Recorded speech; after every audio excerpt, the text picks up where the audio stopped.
नमस्कार विद्यार्थी मित्रांनो। तर मी शेवटच्या व्हिडिओमध्ये म्हटल्याप्रमाणे केडीएमसीने जी फॉर्म फिलअप करण्याची जी शेवटची तारीख होती 3 जुलै ती आता 15 जुलै केलेली आहे।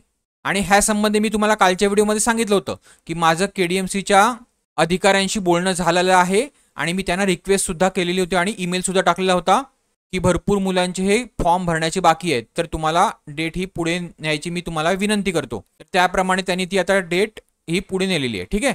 आता त्याचबरोबर ज्या जेईच्या पोस्ट आहेत, जेई सिव्हिल, जेई विद्युत आणि जेई यांत्रिकी म्हणजे मेकॅनिकल, तर ह्या तीन तुमच्या बेसिक पोस्टमध्ये मेन ॲडव्हर्टाइज प्रमाणे फक्त सिव्हिल म्हणजे सिव्हिल, इलेक्ट्रिकल आणि मेकॅनिकल म्हणजे काय तर बेसिक ब्रँचेस मुलं फॉर्म भरू शकत होती।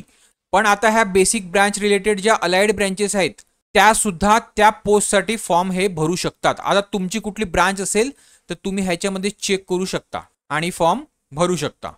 पुढे जे उद्यान अधीक्षक पद होतं त्यासाठी फक्त काय मान्य होतं तर कृषी विद्यापीठाची BSc horticulture, agriculture, botany, forestry आणि मान्यताप्राप्त विद्यापीठाची वनस्पती शास्त्राची पदवी, बरोबर आहे।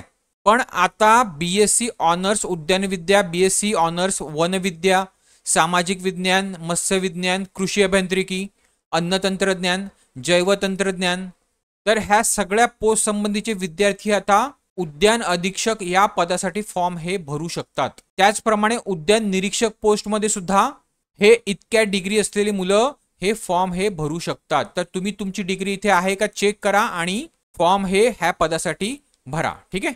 आता पुढची पोस्ट आहे फिजिओथेरपिस्ट। तर ह्या पदासाठी मेन ॲडव्हर्टाइजमेंटमध्ये काय होतं तर मान्यताप्राप्त विद्यापीठाची MPTH ही पदवी गरजेची होती, बरोबर आहे।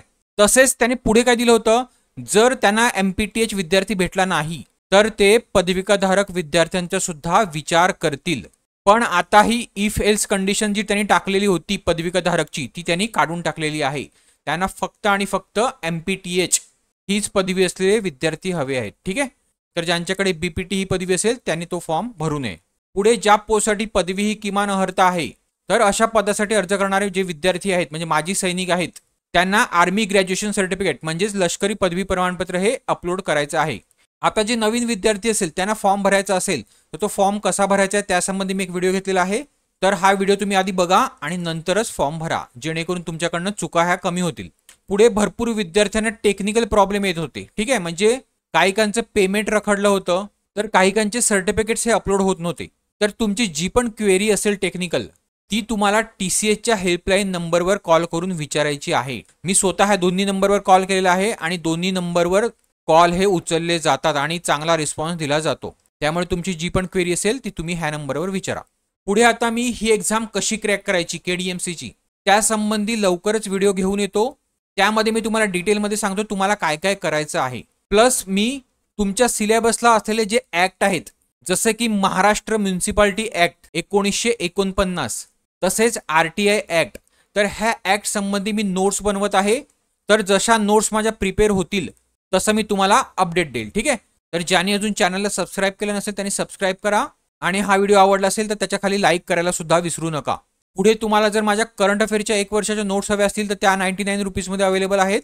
तर ह्यासोबतच मी तुम्हाला TCSने कंडक्ट केलेल्या 100+ एक्झामचे क्वेश्चन पेपर देणार आहे मराठी आणि इंग्लिश सेक्शनसाठी।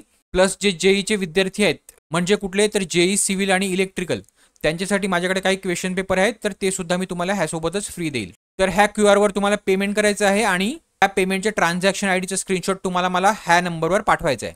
मग मी तुम्हाला PDFच्या रूपामध्ये त्या नोट्स ह्या प्रोव्हाइड करेल। तर चला, व्हिडिओ आवडला असेल तर लाईक करायला विसरू नका, शेअर करायला विसरू नका आणि चॅनलला सबस्क्राईब करायला विसरू नका। तसेच टेलिग्राम चॅनलला सुद्धा जॉईन करायला विसरू नका ज्याची लिंक मी ही डिस्क्रिप्शन बॉक्समध्ये तुम्हाला दिलेली आहे। ठीक आहे। चला, थँक्यू।